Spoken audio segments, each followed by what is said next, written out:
Picture this. It's 10 p.m. at night and the only source of light outside your home is the dull illumination of the moon. The ongoing sound of heavy winds is broken by a rough scratching at your front door. A little freaky, but no cause for alarm. There have been some adventurous bears and other scavengers in the area that go off the beaten path in search of food. In any case, you grab your rifle and a flashlight as you head out to investigate. Taking shape no more than 15 feet away from you is what appears to be a bear nestled between two rose bushes.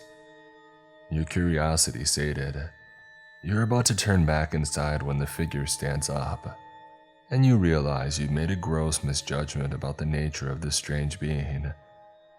It's unlike anything you've ever seen. It has 3 legs, a short body, 2 little arms, and 2 gazing pink eyes, as big as flashlights that penetrate your soul. The creature stands about 4.5 feet tall with a grayish tinge, and has an almost human-like body. This isn't just some excerpt from a random horror story.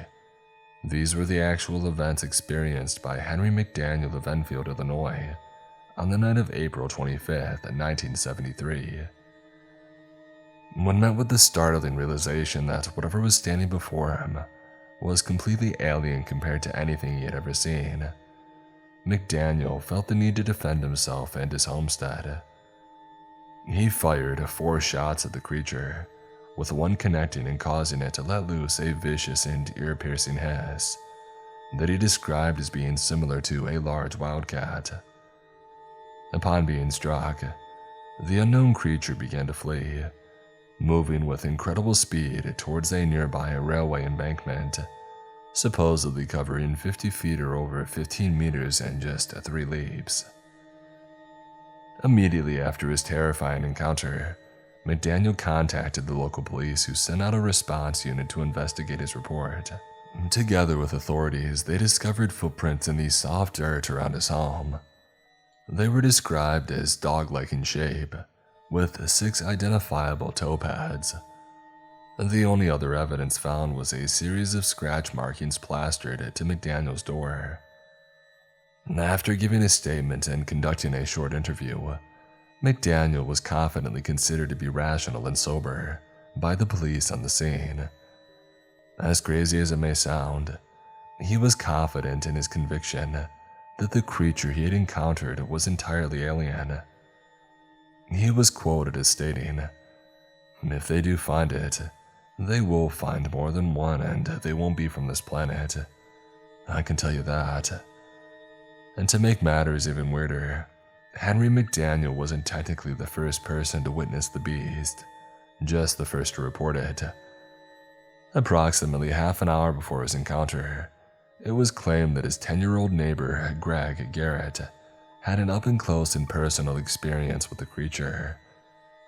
Garrett said that the unknown being had stepped directly on his feet, subsequently tearing his tennis shoes to shreds.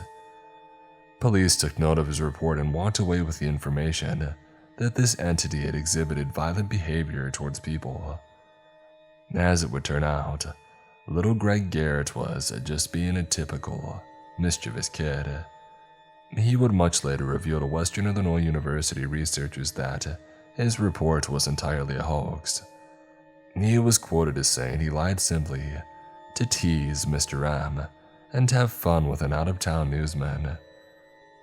And despite later admitting his report was a falsehood, at the time of the incident, it certainly helped propagate local hysteria surrounding the strange creature. While some local news stations and reporters picked up the initial story, it wasn't until 2 weeks after the initial encounter that it became more widely reported. That's because, against all odds, Mr. McDaniel had a secondary run-in with the beast.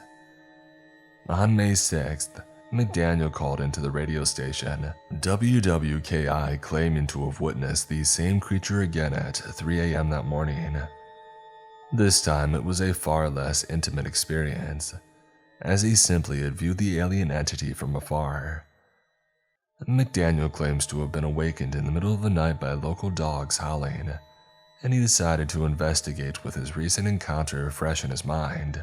He pulled himself out of bed, once again grabbed his firearm and flashlight and headed back into the darkness to see what awaited him. A little further off his property, he caught a glimpse of the familiar monstrosity navigating the trestles of the railroad tracks. He was later quoted, "I saw something moving out on the railroad track and there it stood. I didn't shoot at it or anything. It started on down the railroad track. It wasn't in a hurry or anything." Despite maintaining a sizable distance, he was extremely confident that this was the same creature he had shot only 2 weeks before. With the repeat appearance came a slew of local, statewide, and even some national media attention. In an attempt to quell the newfound curiosity the story had created, a search party of locals, including WWKI's news director Rick Rainbow, was formed to explore the area. While it remains unsubstantiated, the search party reports that they observed a strange ape-like creature standing in an abandoned building near McDaniel's house. They created a recording of the creature's cries and even fired a shot at it, causing it to flee the area. Due to the close proximity and unidentifiable qualities of the creatures in both reports, it's believed that it could have been the same animal, though no conclusions were ever made. Regardless of the authenticity of the reports, the news story created a swell of local hysteria and led to dozens of independent curiosity seekers descending on Enfield. White County Sheriff Roy Posher Jr. was so unsettled by the sudden influx of press and outsiders disturbing the peace that he had threatened to incarcerate Henry McDaniel if he didn't stop inciting panic by spreading his monster tales. Even faced with the threat of imprisonment, McDaniel maintained that both of his encounters were wholly genuine, and he expressed concern for his community if they failed to identify or capture the beast. The reports of the Enfield Horror remains contentious to this very day. Theories are plentiful and offer a wide array of possibilities. Some believe the creature was associated with the large spike of UFO sightings that plagued the same region of Illinois during that time period. Others claim that its origin was much more terrestrial, suggesting that it may have been an escaped kangaroo from a local zoo. This theory is popular as the tail of the kangaroo may have been mistaken as the unknown creature's third leg, as McDaniel had reported. Following media coverage, an Ohio man contacted a local newspaper stating that the creature may have very well been his pet kangaroo named Macy, which had been lost or stolen a year prior. Henry McDaniel was quoted as saying, "The creature wasn't no kangaroo." Coincidentally, he himself owned a pet kangaroo while he was on military service in Australia, and he claimed to be very familiar with the animal's proportions and its features. 5 years after the incidents in 1978, researchers at Western Illinois University investigated and analyzed the situation as a case study in social contagion. The researchers concluded that there were no more than 3 first-hand reports that, alongside exaggerated news stories and local gossip, created an urban legend and a fear-based epidemic. An excerpt from their study reads as follows.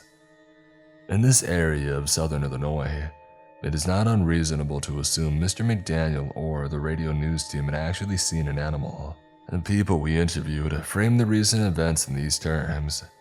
Their accounts admitted the possibility that large dogs, calves, bear, deer, and wildcats had been sighted. Some frames suggested that an exotic pet, such as an ape or a kangaroo, was the catalyst for the monster reports. Finally, some people tactfully suggested that Mr. McDaniel had a notoriously overactive imagination and had probably been just shooting at shadows. In any event, we interviewed only one person who agreed with McDaniel's claim that he had indeed seen a monster from outer space. What do you believe? Was there really an alien creature amidst the trees in Enfield, Illinois that night? Could it have been an unidentified earthly animal, perhaps genetically mutated in some way? Let me know in the comments below. Also, let me know what topics you'd like me to cover next. This week's video was inspired by a comment from Brock83. Thank you for your contribution. I appreciate you for sticking around through this week's mystery, and I hope to see you back here next week with another video. Have a great day.